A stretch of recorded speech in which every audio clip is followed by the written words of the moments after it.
Russia once treated Belarus like a vassal state. Now, after months of devastating Ukrainian drone strikes, Putin is desperately leaning on two aging Belarusian refineries to keep its own gas stations running. Також ми знаємо про кожен завод у Білорусі, який працює на Росію і працює на цю війну. Кожен. The world's third largest oil producer, the nation that once held Europe hostage with its energy exports, is now buying back its own crude from a smaller neighbor, refined by someone else, at a markup its own government has to subsidize. That is more than irony. It is the first sign that something inside Russia's fuel system has gone badly wrong. Here is how this unusual arrangement works. Russia sends its own crude oil through the Druzhba pipeline directly into Belarus. That crude then moves to one of two aging Soviet-era refineries, Moser in the Gomel region or Naftan in Novopolotsk. The refineries process the Russian crude into gasoline and diesel. The finished fuel is then loaded onto rail tanker cars and sent straight back across the border into Russia. But there is an even bigger twist. According to analysis from the independent outlet Meduza, there is a specific financial mechanism that makes this arrangement possible. Under what is known as a tolling arrangement, Russian companies send their own crude to Belarus, and any fuel they receive back from the Moser or Naftan refineries qualifies for a government subsidy program known as the damper mechanism. That subsidy exists to cover the price difference between what it costs to bring in this refined Belarusian fuel and the lower price Russian consumers actually pay at the pump. This was not always financially possible for Russian oil companies to do. According to Interfax, Russian President Putin signed a law on the 23rd of June 2026, specifically extending that damper subsidy to cover imported gasoline, with the new rule taking effect retroactively from June 1. The law set a specific compensation rate for fuel imported from Belarus and other neighboring countries in an economic partnership with Russia known as the EAEU. Then, less than a month later, on July 21, Russia's parliament, the State Duma, passed a second law unanimously, extending that same subsidy system to cover diesel imports as well. For diesel coming from Belarus, the compensation coefficient was raised to 0.9. The Kremlin had effectively rewritten its own subsidy rules to make this emergency fuel pipeline financially viable. And the cost is enormous. According to reporting from the Moscow Times, the broader damper program cost the Russian government approximately 2.6 trillion rubles in 2025 alone. That works out to roughly $35 billion, and it represents close to half of Russia's entire federal budget deficit for that year. Russian officials have tried to present this differently to the public. On July 21, Deputy Prime Minister Alexander Novak stated that the government's measures were yielding results, claiming that regions were lifting fuel restrictions and that lines at gas stations were shrinking. Independent analysts pushed back directly. According to an assessment from the Institute for the Study of War, Russian officials are projecting what the analysis called a facade of stability, despite the fact that Ukraine's long-range strike campaign had substantially reduced Russia's actual refining capacity. That same assessment noted the specific method Russia used to protect its capital city, redirecting fuel away from a refinery in Siberia specifically to keep Moscow supplied, meaning other regions had to go without in order to maintain that appearance of control. According to Reuters, citing two industry sources, that circular route just set a brand new record. In July 2026, Belarus shipped 212,000 metric tons of gasoline into Russia, a 13% jump from June. And across the first 7 months of this year, Belarusian gasoline shipments into Russia surged 25 times higher than the same period back in 2025. Not 25%, 25 times. Diesel followed the same trajectory, climbing 6.5 times higher over that same period. And there is another detail buried inside these numbers. Jet fuel shipments from Belarus actually fell slightly in July, dropping from around 16,000 metric tons in June to roughly 13,100 metric tons. That decline may seem minor compared with the explosion in gasoline and diesel shipments, but it points to something important. Belarus itself has limits. As Russia demands more fuel, Minsk has to stretch its own refining capacity across multiple products. Now here is where this story takes an even darker turn. Before we reveal what Ukraine's president said next, do us a favor. Hit that like button and subscribe to the Frontline Show. We are the only channel tracking every crack in Russia's war machine as it happens. Trust us, you do not want to miss what is coming. So why does a country that produces millions of barrels of oil need this much fuel from Belarus? The answer lies inside Russia's refineries, where Ukraine's drone campaign has been attacking the weakest point in the entire system. Crude oil sitting in the ground is not the same thing as gasoline sitting in a car's fuel tank. Between those two things sits a refinery, the actual machine that converts one into the other. And that machine is exactly what Ukraine has spent the past several years quietly dismantling. As of late May 2026, Ukraine had carried out at least 158 confirmed strikes against Russian oil refineries since the war began in 2022. Those strikes hit 24 out of Russia's 33 largest refineries, specifically the ones capable of processing more than 1 million tons of crude per year. Two facilities alone, the Ryazan and Saratov refineries, were each struck 15 separate times. By the time Reuters published its August report on Belarus's record fuel shipments, Ukraine had kept going. Strikes continued through the summer, hitting the Tyumen refinery in western Siberia on July 25th, striking Ryazan again on July 29th, and reaching two more facilities, Bashneft Novoil and Slavneft Yanos, on August 6th. Ukraine's strikes are not random either. These drones specifically target the core processing equipment inside each refinery, the units responsible for actually converting raw crude into usable fuel. When that specific machinery gets destroyed, a refinery cannot simply switch to a backup system and keep running. Independent oil and gas analyst Boris Aronstein summarized why that matters so much. He explained that the size, coordination, and repeated waves of these drone strikes leave Russia unable to repair a refinery before the next attack arrives. One refinery illustrates that pattern clearly. According to industry reporting, a Lukoil facility in Nizhny Novgorod was struck in May, and repair crews began working to bring it back online. Before that restart could finish, Ukrainian drones struck the same facility again on July 2nd. Russia has tried to fight back. Air defense systems, including Pantsir and Tor M2 units, were moved near some refineries after the campaign began.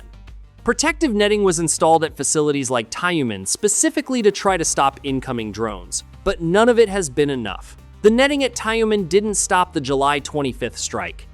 And now the damage was showing up in the numbers. By early July, Russian gasoline production had fallen to roughly 65% of average seasonal consumption. Diesel production had dropped to around the level of domestic demand, leaving almost nothing available for export. And the timing could not have been worse. During the peak summer season, Russia needs around 115,000 to 120,000 metric tons of gasoline every day. Production was covering only about 2/3 of that demand. That left a daily shortfall of roughly 40,000 to 45,000 metric tons every single day. That is not a small supply disruption. It is a massive hole in the system. And once that hole appeared, the Kremlin had only two choices: reduce demand or find fuel somewhere else. Russia chose both. It began pulling fuel from other regions, restricting exports, and searching overseas for supplies from countries it had never needed to depend on before. That is where India entered the picture. India sent its first shipment, 42,000 tons from Nayara Energy's Vadinar refinery, a facility partly owned by Russia's own Rosneft. The irony was almost impossible to miss. Russian-linked crude was being refined in India and then shipped back toward Russia because Russia itself could not produce enough finished fuel at home. And even getting the gasoline there required a complicated journey. The cargo was loaded in mid-June, transferred to another vessel off the coast of Egypt, and finally arrived in Russia on August 5. K-Player lead analyst Sumit Ratolia told Bloomberg that the emergence of Indian barrels is particularly notable. It highlights the severity of the current domestic petrol imbalance. Russia was buying back its own crude processed in India at a premium. Well, how desperate does a country have to be to import its own oil from halfway across the world? But India was only part of the emergency response. Kazakhstan also supplied Russia with fuel, although in limited quantities, even as Kazakhstan maintained its own export restrictions. And for the first time in history, Russia imported around 30,000 metric tons of gasoline from Morocco, making it the first African country to supply Russia by sea. A Panamanian-flagged tanker unloaded AI-92 gasoline at Morocco's Tangier in mid-July and transported it to the Russian Arctic port of Murmansk. The world's largest oil producer is importing fuel from a country with no significant oil production of its own. The irony is staggering. But even these unprecedented imports could not fix the problem. Euromaidan Press calculated that the full import plan, up to 400,000 metric tons per month from India, Belarus, and Kazakhstan combined, would cover only about 1/3 of Russia's monthly fuel gap.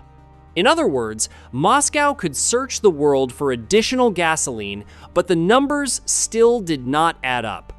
The shortage was simply too large, so the Kremlin moved to protect what fuel remained. On July 8, Russia imposed a ban on diesel exports. Gasoline and jet fuel export restrictions were already in place. On July 30, the government extended the gasoline export ban through the 31st of January 2027. The diesel ban was extended for another month through August. What do you think? How does a country go from energy superpower to begging its neighbors for fuel in just a few months? The shortages hit some regions harder than others. Crimea became the worst affected area. Since May 31, gasoline has been sold there only through rationing coupons. In Sevastopol, authorities set a draconian limit of 20 liters per person per week. Cash sales were suspended entirely. Tourism-related activities for children were suspended. Shops and cafes had their working hours shortened. The territory Putin spent a decade defending as Russia's prize was now on fuel coupons. A humiliating fate for a region he once called sacred Russian land. Moscow, by contrast, was brutally protected. Authorities redirected fuel from Siberia's Achinsk refinery to the capital. Supplies in the Moscow region, home to 22 million people, stabilized by mid-July. One trader estimated the additional fuel sent to Moscow from other regions at several 100,000 metric tons. The capital was shielded at the expense of everyone else. The regime that told Russians the war would make them stronger had prioritized the capital over the occupied territory it took the war to acquire. And you know what happens when the rest of the country realizes it is being sacrificed to protect a specific region? By early August, the cracks were spreading like wildfire. Long queues formed again at gas stations across at least 12 Russian regions. In Krasnodar and Sochi, where there had previously been no fuel problems, lines reappeared with a vengeance. In Smolensk, major stations stopped selling AI-95 and AI-92 gasoline altogether. In Rostov-on-Don, some stations closed their doors again. In the Lipetsk region's Yelets district, fuel vanished entirely from many stations. Some regions limited customers to just 30 liters per fill-up. Russian motorists, once accustomed to cheap and plentiful fuel, were now facing the terrifying reality of a collapsing supply chain. The government's assurances of stabilization were crumbling before their eyes. In fact, the Russian government responded with a decision that will haunt the country for years. On August 5, Prime Minister Mikhail Mishustin signed a decree allowing the production, import, and sale of Euro 2, Euro 3, and Euro 4 standard fuels through the 1st of July 2027. Russia had abandoned Euro 2 fuel back in 2013. The country completed its transition to cleaner Euro 5 standards in 2016. For ordinary Russian drivers, this means their cars will wear out faster. For the Russian military, the consequences are far worse. Many newer military trucks and armored vehicles run on engines designed for higher octane specifications. Feed them Euro 2 fuel, and those engines break down. Operational reliability plummets. The Kremlin is trading long-term mechanical destruction for short-term supply. The Energy Ministry called this an anti-crisis measure. What it really means is that Russia is cannibalizing its own vehicle fleet to keep fuel flowing today. The railway route that carries this fuel from Belarus has its own limits. Finished fuel travels by rail tanker, not pipeline. The Druzhba pipeline moves crude into Belarus, but no comparable infrastructure exists to move refined products back to Russia in the volumes now required. The railway backbone was not built for this.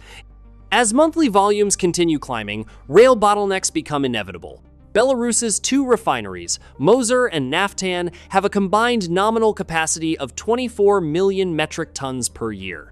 But they typically operate at approximately 9 million metric tons per year due to feedstock constraints and maintenance requirements. Belarus consumes 7 to 8 million metric tons domestically. The surplus is razor thin, and every drop now goes to Russia. The ripple effects are tearing through Central Asia. Kyrgyzstan imports more than 90% of its gasoline from Russia. In July, the Kyrgyz government banned fuel exports indefinitely. It signed contracts for diesel and jet fuel with Belarus and China. It appealed to neighboring countries for help. Deputy Premier Daniyar Amangaldiev told local media that Kyrgyzstan was awaiting fuel deliveries from China within 10 days and from Belarus within 15 to 20 days. The country increased its fuel reserves from 2 to 3 weeks to approximately 1.5 months. Tajikistan faces the same nightmare. Russia accounted for 84% of Tajikistan's petroleum product imports in 2025. After Russia banned diesel exports on July 8, Tajikistan confronted rising prices and tightening supply. The country had only 60 days of fuel reserves. In July, Tajikistan tripled its fuel imports from Turkmenistan, Uzbekistan, and Kazakhstan compared to June, purchasing 34,000 metric tons from regional neighbors. Fuel that once flowed freely from Russia now has to be sourced from wherever it can be found. Belarus's role as Russia's emergency supplier is being paid for, in part, by Central Asian countries now running short on fuel. Kyrgyzstan and Tajikistan are collateral damage in a crisis they did nothing to create. By mid-August, a second wave of fuel shortages rolled across Russia. Since June, more than 90% of Russian regions have experienced fuel rationing or shortages. Reports of fuel rationing came from Krasnodar Krai, Primorsky Krai, and the oblasts of Kaluga, Rostov, Tambov, Tula, Saratov, Penza, Voronezh, Ryazan, and Ulyanovsk. The Orenburg region near the Kazakhstan border introduced an odd-even license plate system. Drivers with even-numbered plates could buy fuel only on even days, those with odd numbers only on odd days. Authorities capped purchases at 30 liters of gasoline per customer and banned sales into portable containers. Governor Yevgeny Solntsev admitted openly, "I'll be honest, our region is facing a difficult fuel situation." Bashkortostan imposed its own restrictions, temporarily banning the sale of gasoline in jerry cans and other containers after drones struck a large petrochemical complex in Ufa multiple times in August. 3 districts were placed in the red zone for fuel supplies. 7 of Sterlitomac's 26 gas stations stopped operating entirely. In the Lipetsk region, Governor Igor Artemonov warned of a strained fuel situation and told residents not to expect significant improvement for 1 or 2 weeks. He urged people to reduce trips and avoid filling tanks to the brim. The Sochi administration issued a similar appeal, asking residents and tourists to use public transport as gasoline was available at only about 2/3 of city stations. The Russian government quietly published a priority list for fuel deliveries. State customers come first, municipal services come second, defense contractors, Russian railways, and agricultural producers all rank higher than ordinary motorists. Gas stations sit at the very bottom of the list, both those owned by major oil companies and independent ones. Russian civilians driving to work, picking up their children, or running errands have the lowest claim on their own country's fuel. Now, I have a question that should terrify the Kremlin. The Belarus lifeline has a limit, and July's numbers suggest Russia has already hit it. Energy expert Kirill Rodionov estimated Belarus's sustainable gasoline export ceiling at approximately 1.8 to 2 million metric tons per year, or about 150,000 to 170,000 metric tons per month. In July 2026, Belarus sent 212,000 metric tons, already 25 to 40% above that ceiling. The Moscow Times analysis was direct. It stated that there remains some capacity to increase imports of petroleum products from Belarus. However, The gains from these measures are unlikely to fully offset the continuing decline in refining capacity if the war continues for a few more years. Now imagine what happens if Ukraine strikes Mosul or Naftan. Ukraine's Unmanned Systems Forces commander publicly stated that his forces had identified 500 targets in Belarus. Military expert Roman Svaitin explained what that means. The first to go would be the Mosul refinery, which supplies gasoline, diesel, and aviation kerosene to the Russian army. It would take us a few minutes to work on the Mosul refinery, and it's gone. Svaitin noted that if Ukraine can reach the Saratov refinery 600 kilometers away, it can certainly reach Mosul just 50 kilometers from the border. Zelensky's June 2026 statement specifically named the refinery role. He said that from January to May, gasoline supplies from Belarus to Russia had increased 13 times compared to the same period last year, while diesel supplies tripled. Тільки за січень-травень постачання бензину з Білорусі в Росію зросло в 13 разів. І якщо порівнювати з аналогічним періодом минулого року, дизелю утричі. Every enterprise supplying components for Russian weapons, for armored vehicles, for missile systems, as well as enterprises supplying Russia with fuel for the war, all of this is dragging Belarus into the war. Zelensky also addressed Lukashenko directly on Belarusian drone relay stations operating for Russia. If he doesn't do it, we'll do it. A strike on Mosul or Naftan would be qualitatively different from any previous Ukrainian action. It would extend the war directly into Belarusian territory. It would destroy the single most important node in Russia's emergency supply chain. And it would force Lukashenko to choose, explicitly and publicly, between remaining a passive supplier and joining the conflict as a combatant. Ukraine has made no formal announcement that it intends to strike Belarus's refineries, but it has identified 500 targets. It knows what Mosul and Naftan are doing. And Zelensky has publicly said that providing fuel for Russia's war effort is dragging Belarus into the conflict. The deterrence equation is constructed. It has not yet been activated. Every month that Belarus sends 212,000 metric tons of fuel to Russia, it moves a step closer to the question Lukashenko has avoided answering for 4 years. How long can you supply someone else's war before it becomes yours? A preview of something larger, darker, and far more destructive that is now unfolding across the country's industrial heartland. Here is the secret the Kremlin does not want you to see. While Russia fights to keep fuel flowing, its steel industry is quietly imploding. The very factories that forge tank armor, aircraft engines, and submarine components are running out of raw materials. Steel production has plunged to a 15-year low. Profits have evaporated. The finance ministry has rejected bailout pleas because the war budget has consumed everything. The video on your screens exposes how Russia's war machine is quietly eating itself alive. It is a story of secret shipments, collapsing factories, and a military-industrial complex that is destroying the very foundation it depends on. You cannot afford to miss this. That is the Frontline Show. See you in the next one.